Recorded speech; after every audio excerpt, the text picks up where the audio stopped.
जेव्हा एका मुलीचे लग्न होतं, ती मोठ्या अपेक्षांनी सासरी प्रवेश करते. तिला वाटतं हे घर आपलं आहे, इथले लोक आपले आहेत आणि इथे तिला प्रेम, सन्मान आणि आपुलकी मिळेल. पण हळूहळू ती अनुभवते की तिच्या अस्तित्वाला, तिच्या स्वप्नांना आणि तिच्या इच्छांना कोणीच किंमत देत नाही. तिचं कलेसाठी असलेलं प्रेम, तिच्या जगण्याचा दृष्टिकोन, तिच्या महत्त्वाकांक्षा या सगळ्यांना केवळ हौस म्हणून हिणवलं जातं. तिची ओळख फक्त एक सून, एक पत्नी किंवा एक गृहिणी इतकीच मर्यादित ठेवली जाते. नवऱ्याच्या आणि घरच्या माणसांच्या गरजा पूर्ण करणं, त्यांना हवं तसं वागणं हेच तिच्या आयुष्याचं उद्दिष्ट ठरवलं जातं. ती घरातली फ्रीची कूक आणि घरकाम करणारी बाई बनते. तिच्या भावनांना, तिच्या स्वतःच्या आयुष्याचा कसलाही विचार केला जात नाही. पण प्रत्येक सहनशीलतेची एक मर्यादा असते. ज्या क्षणी तिला कळतं की हा संसार तिच्यासाठी नाही, इथे तिच्या अस्तित्वाला किंमत नाही, त्या क्षणी ती बंड करत नाही. ती फक्त स्वतःचा मार्ग निवडते, स्वतःसाठी उभं राहते. ही गोष्ट आहे एका स्त्रीची, जी स्वतःसाठी पहिल्यांदा आवाज उठवते, जी समाजाच्या चौकटींपेक्षा स्वतःच्या आयुष्याला जास्त महत्त्व देते, जी सून, पत्नी किंवा फक्त एक जबाबदारी न राहता एक स्वतंत्र व्यक्ती बनते. चित्रपटाच्या सुरुवातीला आपण रुचा नावाच्या मुलीला बघतो, जिला डान्स करायला खूप आवडतं. तिचं लग्न दिवाकर नावाच्या मुलासोबत ठरतं. दिवाकर व्यवसायाने डॉक्टर असतो आणि त्याचं स्वतःचं क्लिनिक असतं. रुचाला तो आणि त्याचा परिवार खूप आवडतो. दिवाकरसोबत तिची वाईब जुळते, त्यामुळं ती आनंदाने लग्न करते. लग्नानंतर रुचाचं तिच्या सासरी खूप चांगल्या प्रकारे स्वागत केलं जातं. मधुचंद्राचे रोमॅन्टिक क्षण घालवल्यानंतर दोघंही दमून झोपी जातात. दुसऱ्या दिवशी सकाळी रुचा किचनमध्ये जाते, तर तिची सासू आधी स्वयंपाकात गुंतलेली असते. रुचा म्हणते, थांबा, मी मिक्सरमध्ये चटणी करून देते. पण सासू म्हणते, तुझ्या बाबांना पाट्यावर वाटलेली चटणीच आवडते. मिक्सरमध्ये फक्त गोष्टी कापल्या जातात, पण पाट्यावर त्या खरंच वाटल्या जातात, त्यामुळे स्वादात फरक पडतो. रुचाला एक सवय असते, काही बनवत असली की मध्येच थोडं थोडं चाखायची. रुचा दिवाकरसाठी चहा घेऊन येते, तर दिवाकर अर्धा चहा दुसऱ्या कपात ओतून रुचालाही देतो. किती गोड आहे ना तो. रात्री रुचाची सासू भांडी धुत असते.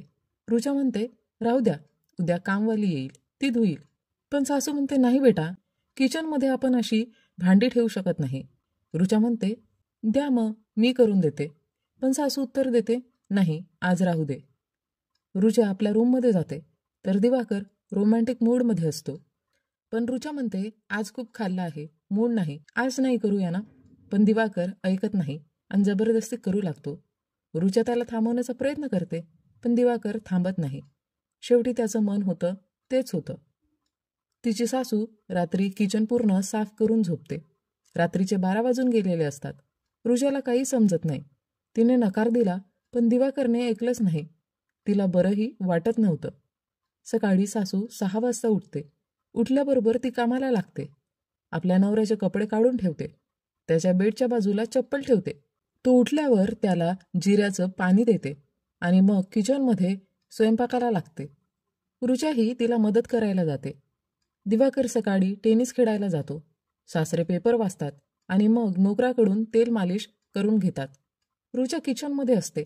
तेव्हाच दिवाकर आवाज देतो. रुचा त्याच्याजवळ जाते, तर तो म्हणतो, कपाटातून माझे कपडे काढून दे.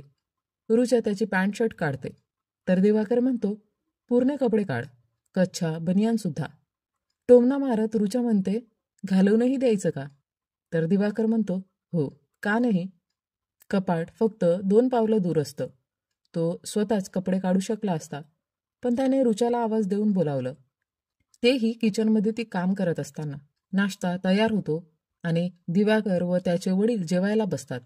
रुचा घाईघाईने चपाती वाढत असते, तेव्हा सासरे तिला टोकत म्हणतात, डाव्या हाताने नाही बेटा, भिकाऱ्याला सुद्धा भीक डाव्या हाताने देत नाही.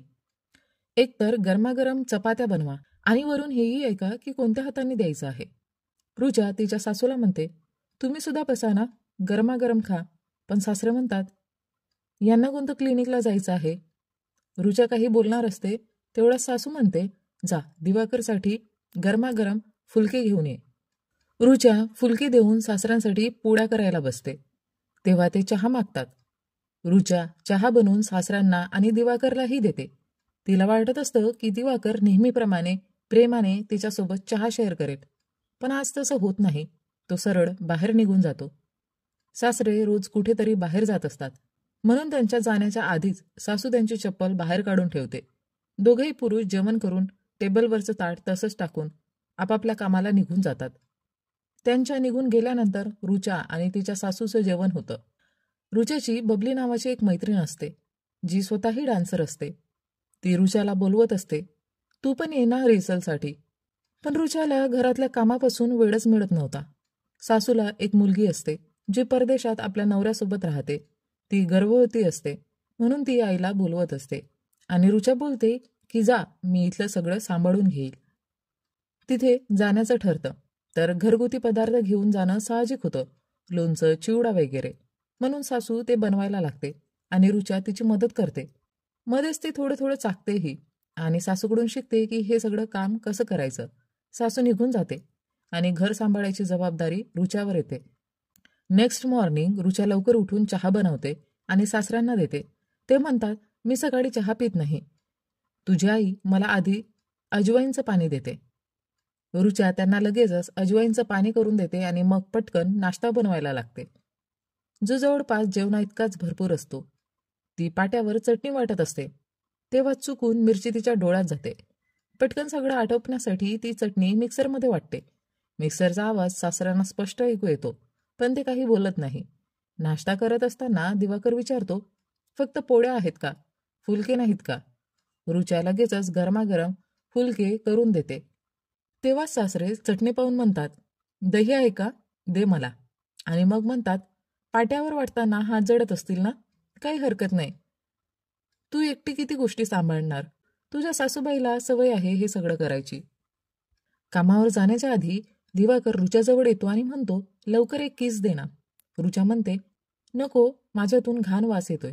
दिवाकर म्हणतो, तू किचनसारखीच सुहासिक वाटते आणि तो तर जगातील सर्वोत्तम सुवास आहे. असं बोलून तो तिकडून निघून जातो. सगळे घराबाहेर गेल्यानंतर रुचा खरकटी भांडी धुवून संपूर्ण किचन साफ करते. सगळं स्वच्छ झाल्यावर ती जरा विसावा घेत आपला डान्स व्हिडिओज पाहू लागते, इयरबड लावून. इतक्यात नोकर मटण घेऊन येतो आणि सांगतो, लंच बनवा, साहेबांनी पाठवलं आहे. रुचा नुकतीच बसली असते आणि पुन्हा काम येतं. मूड लाईट करण्यासाठी ती गाणं ऐकत नाचत नाचत स्वयंपाक करायला सुरुवात करते. सासऱ्यांच्या बाहेर येण्याची वेळ झालेली असते, तेव्हा ते रुचाला चप्पल काढायला सांगतात. पण रुचाने एअरबड लावलेले असल्याने तिला काही ऐकू येत नाही. बराच वेळ आवाज देऊनही ती येत नाही आणि म्हणून शेवटी सासरे स्वतः चप्पल काढतात.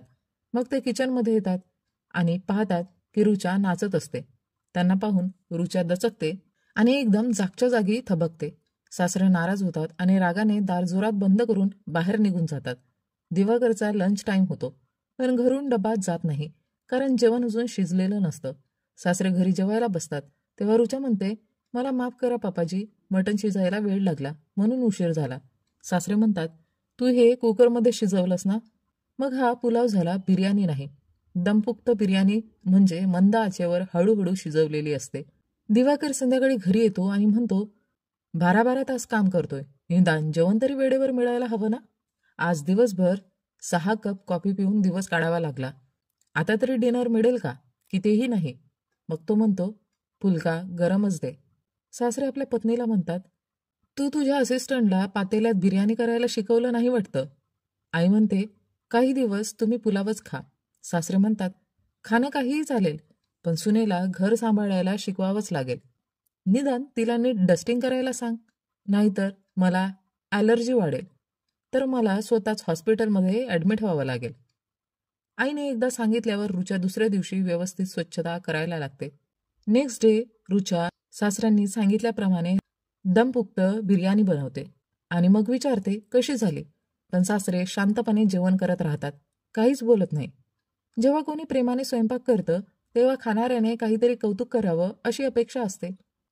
पण जर काहीच प्रतिसाद मिळत नाही तर मग वाटतं एवढ्या मेहनतीचा काय उपयोग. रुचा भांडी धुवून दिवाकरसाठी डब्बा पाठवते आणि मग स्वतः एकटी जेवायला बसते. रात्री ती दिवाकरला म्हणते, दिवसभराची बिर्याणी खूप जास्त उरलेली आहे, तीच खाऊया का? दिवाकर म्हणतो, नाही, आता काहीतरी हलकं फुलकं खाऊ, कढी फुलका खाऊ. रुचा मनातच नाराज होते, पण पुन्हा ती कढी फुलका बनवायला लागते. नंतर ती आईशी फोनवर बोलताना म्हणते, इथे मदतीला कुणीच नाही, सगळं एकट्यानेच करावं लागतं. पप्पांना माझा स्वयंपाक आवडतच नाही. तुला वाटतं का की मी कुक ठेवायचं बोलू? आई म्हणते, तुला अजून काही तिथे जास्त दिवस झाले नाही, आताच काही बोलू नकोस, नंतर बघू. रुचा म्हणते, मी आधीच ॲडजस्ट करत आहे, उरलेलं जेवण तर मला खावं लागतं, नाहीतर फेकावं लागतं. आई म्हणते, मग अन्न योग्य प्रमाणात कर ना. रुचा वैतागून म्हणते, योग्य प्रमाणातच करते आई, तुझ्याशी बोलण्यात काहीच उपयोग नाही, ठेवते फोन. रात्रीचं जेवण वाढून रुचा भांडी धुत होती, तेव्हा बेसिन जाम होतं. तिला घाण पाण्यात हात घालून कचरा काढायला खूपच किळस वाटायची, पण आता तिला हेही करावं लागत होतं. सगळी काम संपवून ती थकून झोपायला जाते, तेव्हा दिवाकर तिच्या असतो. तिची इच्छा आहे की नाही याचं त्याला काहीही पडलेलं नसतं. इच्छा तर तेव्हा असेल जेव्हा प्रेमाने जवळ घेतलं जाईल, पण त्याला फक्त स्वतःच्या शरीर सुखाशी मतलब असतो. स्वतःचं समाधान झालं की झालं. रुचाच्या भावना, तिच्या इच्छांचा विचारही तो करत नाही. भांडी धुताना रुचाच्या लक्षात येतं की बेसिनच्या पाईपमधून गळती होतंय आणि सगळं घाण पाणी खाली पडतंय. तिला स्वतःच्या मैत्रिणीशी बोलायलाही वेळ मिळत नव्हता, पण आज तिचा फोन ती उचलते. मैत्रीण बोलते, कमानीमध्ये तुझ्या परफॉर्मन्सची निवड झाली आहे, तुला पहिल्यांदा कोरिओग्राफी क्रेडिट मिळणार आहे. आम्ही रिहर्सल सुरू केलेली आहे, तुला 2 आठवड्यांपासून कॉल करते, पण तू गायबच झाली आहेस. रुचालाही परत डान्सची खूप इच्छा असते, पण ती म्हणते, माझं येणं कठीण आहे. मैत्रीण म्हणते, कमीत कमी परफॉर्मन्स तरी बघायला ये. इतक्यात मैत्रिणीचा नवरा तिच्यासाठी जेवण करत असतो. हे पाहून रुचा आतून तुटते. तिला माहिती असतं की मैत्रीण परत फोन करून परफॉर्मन्ससाठी यायला सांगणार आणि ती जाऊ शकणार नाही, त्यामुळं ती तिच्या मैत्रिणीला ब्लॉक करून टाकते. रुचा वॉशिंग मशीनमध्ये कपडे धुत असते, पण सासऱ्यांना त्यावरही तक्रार असते. मशीनमध्ये घामाचे डाग जात नाही, त्यामुळं रुचाला वेगळं बसून त्यांच्या कपड्यांची धुलाई करावी लागते. ती दिवाकरला मेसेज करते, प्लंबर बोलव, पण दिवाकर मेसेज वाचतही नाही. संध्याकाळी घरी आल्यावर रुचा त्याला विचारते, आपण एक कामवाली ठेवू शकतो का? मला स्वतःचं काम सुरू करायचं आहे, पण वेळच मिळत नाही. दिवाकर हसत म्हणतो, डान्स करून काही कमाई तरी आहे का, की फक्त टाइमपास? रुचा म्हणते, काम करायला लागले की हळूहळू कमाई होईल ना. दिवाकर वैतागून म्हणतो, 50-60 पेशंट बघून आलोय आणि तू आल्या आल्या सुरू झालीस, थोडा वेळ शांत तरी बसू दे. दरम्यान गळती वाढतच जाते. नंतर दिवाकर बाहेरून रुचाला फोन करून विचारतो, काम झालं का? रुचा म्हणते, नाही, अजून भांडी बाकी आहेत. आज तिचं काहीच करायचं मन नव्हतं, त्यामुळं ती बाहेर सोप्यावर झोपते. तिला माहिती असतं की जर ती बेडरूममध्ये गेली तर दिवाकर पुन्हा तिच्या मनाविरुद्ध तिच्याशी जबरदस्ती करेल. दुसऱ्या दिवशी सकाळी रुचा दिवाकरला सांगते, माझे पिरियड सुरू झालेत. दिवाकर म्हणतो, बरं मग तू किचनमध्ये जाऊ नकोस. रुचा विचारते, का? दिवाकर म्हणतो, कारण तुला विश्रांतीची गरज आहे ना, तू आराम कर, मी चहा नाश्त्याचं बघतो. दिवाकर बाहेरून नाश्ता आणतो. आता क्लिनिकमधून तो एक बाई पाठवतो घराची साफसफाई करण्यासाठी. रुचा डस्टिंग करू लागते, तेव्हा ती बाई म्हणते, तुम्ही आराम करा, या घरातल्या बायकांना आराम मिळणं खूप कठीण आहे. रुचा विचारते, कामवाली मिळेल का? बाई उत्तर देते, किती जणींना आणलं पण एकही टिकली नाही इथे, खूप कटकट करतात घरचे. रुचाचे पिरियड संपेपर्यंत हीच बाई घरातील सगळे काम करते. दिवाकर आणि पप्पाजींना नाश्त्यात भारी पदार्थ खायची सवय होती, पण बाई नेहमी साधा नाश्ता करून ठेवायची. दोघेही वाट पाहत असतात कधी रुचाचे पिरियड संपतील आणि पुन्हा ती त्यांच्यासाठी पदार्थ बनवायला लागेल. दरम्यान रुचा डान्सचे व्हिडिओ पाहते आणि तिला वाटू लागतं की तिने काहीतरी करायला हवं. ती एक डान्स अकॅडमीमध्ये डान्स टीचरच्या नोकरीसाठी अर्ज करते. पिरियड संपल्यानंतर रुचा पप्पाजींना जेवण वाढताना सांगते, मी डान्स टीचरची नोकरी करायचा विचार करते. लहानपणापासून डान्स करते आणि 4 वर्षापासून शिकते. माझा स्वतःचा डान्स ग्रुपही आहे. दिवाकर लगेचच म्हणतो, अगं ही तर तुझी हौस आहे ना, हौसेला नोकरी बनवतं का कुणी? पप्पाजीही त्याला समर्थन देत म्हणतात, हो, आणि आपल्या घरात हे शोभणार पण नाही. दिवाकर पुढे बोलतो, अजून अर्ज करू नकोस, मी नंतर पप्पांशी बोलतो आणि गरोदर झाल्यावर हे सगळं सोडावंच लागणार ना, मग उगाच का त्रास करून घ्यायचा. हे ऐकून रुचाचा चेहरा पडतो. एक दिवसासाठी घरी पाहुणे येतात. टुन्नू भैया आणि बिन्नी वहिनी. टुन्नू भैया शिकंजी बनवायला सांगतात. दिवाकरला हॉट कॉफी आणि पप्पाजींसाठी चहा.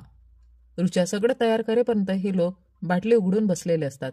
बिन्नी वहिनी म्हणतात, आणली आहेस तर प्यायला पाहिजेच. टुन्नू भैया पहिला घोट घेत म्हणतात, शिकंजी बनवणं ही एक कला आहे. ती साध्या लिंबू पाण्यासारखी नसते. बिन्नी वहिनी उत्तर देतात, हे घर आहे, ढाबा नाही. टुन्नू भैया हसत म्हणतात, बायका कमावते असल्या की नेहमी हुकूमत दाखवतात. आता प्रश्न येतो, जेवणात काय आहे? रुचा सांगते, जेवण तयार आहे, पण त्यांना मटण खायचं असतं. टुन्नू भैया म्हणतात, मटण तर मीच बनवणार. आज तुम्हाला माझ्या हातचं मटण खायला मिळेल. आणि मंडळी, जसा तुम्ही विचार केला असेल तसंच होतं. मटण चांगलं बनतं, पण संपूर्ण किचन अस्ताव्यस्त झालेलं असतं. किचनचा कचऱ्याचा ढीग झालेला असतो. रुचा सगळी दुर्दशा पाहते आणि चिडते. तेवढ्यात परत ऑर्डर येतो, 3 चिकनची आण. दुसऱ्या दिवशी रुचा टेस्टी टेस्टी नाश्ता बनवते आणि सर्वांना खाऊ घालते. मग लंचही पाठवते आणि नोकरीच्या मुलाखतीसाठी तयार होऊ लागते. ती निघत असते तेव्हाच पप्पाजी येतात आणि विचारतात, कुठे चाललीस? रुचा त्यांना सांगते की तिने ज्या ठिकाणी अर्ज केला होता तिथे आज तिची मुलाखत आहे. पप्पाजी म्हणतात, मी तर आधीच सांगितलं होतं ना हे सगळं नको म्हणून, तरी का जात आहेस? पप्पाजी पुढे म्हणतात, तुझ्या सासूबाईंनी पण इकॉनॉमिक्समध्ये PhD केली आहे, पण घर आणि मुलं हीच त्यांची पहिली प्रायोरिटी राहिली आहे. रुचा त्यांना समजवण्याचा प्रयत्न करते, पण ते तिचं ऐकतच नाही. ऐकूनही दुर्लक्ष करतात. अशा वेळी ती काहीच करू शकत नाही. त्यामुळं ती जाणं टाळते. जेव्हा तुमच्यात प्रतिभा असते, स्वतःवर विश्वास असतो, पण तुम्हाला संधी दिली जात नाही, तेव्हा जे वाटतं तेच रुचाला आता वाटत असतं. आता आपण पाहतो की रुचा आणि दिवाकर तिच्या मैत्रिणीच्या घरी डिनरसाठी गेलेले असतात. जेवण झाल्यावर दिवाकर स्वतःच्या प्लेट्स उचलून ठेवतो. हे पाहून रुचा हसत म्हणते, अरे वा, इथे तर मोठी मदत करतोयस. दिवाकर म्हणतो, मी तुझी मदत करत नाही का? रुचा म्हणते, मदत? किचनमध्ये तर सोड, टेबलवरून उठतानाही तुम्ही काहीच करत नाही. घरी तू आणि पप्पाजी सोबत बसून जेवता आणि त्यांच्यासोबतच उठता. दिवाकर म्हणतो, क्लिनिकमध्ये मी एकटंच सगळं काम करतो. तू येणार आहेस का तिथे मदतीला? रुचा म्हणते, तू बाहेर जाऊन काम करायला देणार आहेस का मला? फुकटची स्वयंपाकीन आणि मोलकरीण मिळाली आहे ना. रुचा वाईनच्या नशेत असते, म्हणून ती आज सगळे हे बोलण्याची हिंमत करते. थोड्या वेळाने दिवाकर तिला बाजूला घेऊन म्हणतो, हे काय बोललीस तू? मी तुझ्याशी लग्न केलंय कारण मला फुकटची स्वयंपाकीन आणि कामवाली हवी होती, म्हणून तुला इथे आणलंय का, की माझी चेष्टा करायला? रुचा म्हणते, मी फक्त मजेत बोलत होते. घरी परतल्यानंतर दिवाकर अबोला धरून झोपतो. रुचा म्हणते, पती पत्नींनी कधीही भांडणाचा राग मनात ठेवून झोपू नये. ती दिवाकरची माफी मागते. दिवाकर शांत होतो. पण अचानक तो तिच्यासोबत जवळीक करू लागतो. ना कुठला फोर प्ले, ना काही रोमॅन्टिक बोलणं, थेट मुख्य गोष्ट. रुचेची इच्छा तर कधीच मरून गेलेली असते. दिवाकरने अजूनही प्लंबरला बोलावलं नव्हतं. त्यामुळं पाणी आणखीनच गळू लागलं होतं. रुचाने पुन्हा दिवाकरला सांगितलं की कोणाला तरी बोलावून दुरुस्त करून घे. दिवाकर नेहमीच हो हो करत टाळतो आणि म्हणतो, माझं बॅकपॅक तयार कर, मला कॉन्फरन्ससाठी जायचं आहे. तो पुढे म्हणतो, पप्पाजींचा वाढदिवस जवळ आलाय, लंचला त्यांच्या मित्रांना बोलवायचंय, त्यामुळं जेवण एकदम झकास झालं पाहिजे.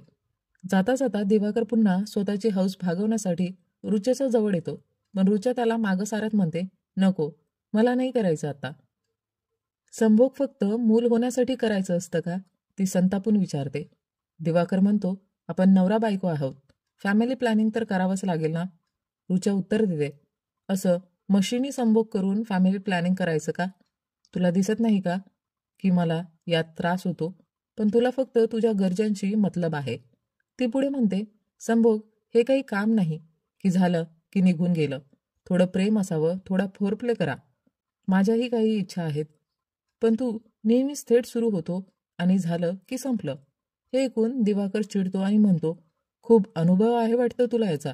इच्छांचं काय? त्या पूर्ण व्हाव्यात असं काही आहे का तुझ्यात? तू स्वतःला कधी पाहिलंय का आरशात? किचनचा वास येतो तुझ्यामधून. एवढं बोलून तो निघून जातो. आता करवा चौथ येतो. बुवाजी घरी येतात आणि म्हणतात, तुझ्या सासूबाईंची जबाबदारी घ्यायला आलेली आहे. घरातली लिकेज पाहून त्या रुचाला टोमणे मारतात. बेटा, घर जितकं स्वच्छ तिथे तितकीच बरकत असते. रुचा स्वयंपाक करत असते तेव्हा बुवाजी म्हणतात, मला स्वयंपाक करायला खूप आवडतं. तुझ्या सासूबाईंना मीच शिकवलं होतं. हे ऐकून रुचा त्यांना स्वतःचे डान्स व्हिडिओ दाखवते आणि सांगते, मला डान्स करायला खूप आवडतं. जेवताना पप्पाजी ज्ञान देत असतात. उपास ठेवणं तब्येतीसाठी चांगलं असतं. हे सगळं करवा चौथ वगैरे सण खूप विचारपूर्वक घालून दिलेले आहेत. प्रत्येक परंपरेमागे काही ना काही वैज्ञानिक कारण नक्कीच असतं. बुवाजी त्यांना होकार देत म्हणते, हो हो, अगदी बरोबर बोलताय. बुवाजींनी सुद्धा व्रत ठेवलं होतं, पण त्यांना बीपीची समस्या होती.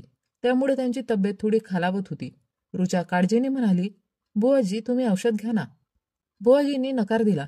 रुचाने प्रेमाने पुन्हा आग्रह केला, औषध घेणं गरजेचं आहे. व्रत इतकं काही महत्वाचं नाही. हे ऐकून बुवाजी भडकल्या. मला काही त्रास होत नाही उपवास ठेवल्याने. माझं वय बघ, इतकी वर्ष उपवास पाळते. पण तुमच्या पिढीला बघा, अजून लहान आहेत तरी त्रास सुरू झालाय. तुझ्या उपवासावर लक्ष दे. त्या पुढे म्हणाल्या, तुझ्या सासूबाई म्हणत होत्या तुला स्वयंपाक करताना चवीचवीने खायची सवय आहे. असं नको होऊ देऊ. मटर पनीर करताना पनीर खाल्लंस आणि भाजीमध्ये फक्त मटरच राहिलं. रुचा पाहते की बुवाजींनी तिचे डान्स व्हिडिओ पप्पाजींना दाखवले आहेत. तेव्हाच दिवाकर येतो आणि म्हणतो, तुझं सोशल मीडिया अकाउंट प्रायव्हेट का नाही आणि डान्स व्हिडिओ का टाकतेस तिथे? हे काही चांगलं नाही दिसत, डिलीट कर त्यांना. हे ऐकून रुचा संतापते आणि स्पष्ट सांगते, नाही करणार डिलीट. काय करशील तू? सणाचा दिवस येतो पण रुचासाठी तो डोळ्यात अश्रू देऊन गेला. व्रत सोडायची वेळ येते, सगळे पारंपरिक विधी पूर्ण करतात, पण त्यात काही भावना नव्हत्या, प्रेम नव्हतं, फक्त एक औपचारिकता होती. आणि मग पप्पाजींच्या वाढदिवसाचा दिवस उजाडतो. सगळे पाहुणे जमले होते, धमाल पार्टी सुरू होती आणि रुचा, ती मात्र स्वयंपाकघरात एकटीच बसलेली होती. प्रत्येक मागणी पूर्ण करत होती. त्यातच बाहेरून ऑर्डर येतो, 9 ग्लास सिकंजी करायची, तेही प्रत्येकाच्या वेगवेगळ्या चवीच्या आवडीनुसार. पार्टीमध्ये टुन्नू भैया नाचत होते. त्यांनी कथकच्या स्टेप्स करत दिवाकरला म्हटलं, हे बघ तुझ्या बायकोच्या डान्स स्टेप्स. हे ऐकून दिवाकर संतापला. तो स्वयंपाकघरात गेला आणि रुचाला ओरडत म्हणाला, मी सांगितलं होतं ना व्हिडिओ डिलीट करायला. माझी सगळ्यांसमोर चेष्टा झाली. त्याच रागात तो पुढे म्हणाला, शिकंजी का नाही तयार केलीस अजून? पटकन तयार करून पाठव. दरम्यान घरातलं लीक होणाऱ्या पाण्याचं प्रमाण इतकं वाढलं होतं की संपूर्ण बादली घाण पाण्याने भरून गेली होती. आतापर्यंत रुचाने स्वतःला खूप सावरलं होतं, पण आता तिच्या संयमाचा बांध तुटला. तिने तीच घाण पाण्याची बाटली उचलली आणि त्याच पाण्याने ग्लास भरून बाहेर पाठवले. घ्या, प्या शिकंजी. हे पाहून संतापाने दिवाकरने स्वयंपाकघरात धाव घेतली. तेव्हाच रुचाने उरलेलं गटाराचं पाणी सरळ दिवाकरच्या तोंडावर फेकलं आणि तडकाफडकी घर सोडून आपल्या माहेरी निघून गेली. मात्र तिच्या आई वडिलांनी तिची बाजू घेण्याऐवजी तिला समजवण्याची सुरुवात केली. अगं, एवढ्या छोट्या गोष्टीवर घर सोडून येतात का कोण? चल, मी तुझ्यासोबत येते, आपण माफी मागू. त्याचवेळी रुचाचा लहान भाऊ बाहेरून आला आणि पाणी मागू लागला. आई रुचाला म्हणाली, चल थंड पाणी दे त्याला आणि तूही घे. हे ऐकून रुचा संतापली आणि म्हणाली, नाही देणार मी. का द्यायचं मी? स्वतः का नाही घेऊ शकत तो? तुम्हीच लाड करून बिघडवलंय मुलांना. आई म्हणाली, बेटा इतकं काय भडकतेस? तेव्हा रुचा जोरात उत्तरली, बेटा नाही ग, मी मुलगी आहे. बेटा बेटा करत तुम्ही मुलांना अशी इज्जत देता, तशीच मुलींनाही द्यायला हवी. इतकं बोलून रुचा आपल्या खोलीत निघून गेली. काही दिवस उलटले. आता दिसतं की दिवाकरने दुसरं लग्न केलं आहे. तो एका नव्या नवरीला घेऊन घरी आला आहे. मात्र ती पत्नी नसून एक मोलकराणी झाली होती. तीही रुचासारखं सगळं काम करत होती. आणि रुचा स्वतःसाठी जगू इच्छित होती, ती आता डान्स टीचर बनली होती. ती आता कोणाचीही कठपुतली किंवा नोकरानी नव्हती. याच संदेशासह ही गोष्ट इथे संपते. मंडळी, स्त्री ही कोणाची सावली नाही. ती फक्त पत्नी, सून किंवा आई बनण्यासाठी जन्माला आलेली नाही. तिचेही स्वप्न असतात, तिच्याही इच्छा असतात, तिचंही स्वतःचं एक आयुष्य असतं. एका स्त्रीने कुटुंबासाठी समर्पण करणं चांगलं, पण तिचं स्वतःसाठी जगणंही तितकंच महत्वाचं आहे. एका स्त्रीने कधीही फक्त कोणासाठी तरी जगू नये. तिने स्वतःसाठीही उभं राहायला शिकलं पाहिजे. हाच संदेश आपल्याला या चित्रपटातून मिळतो.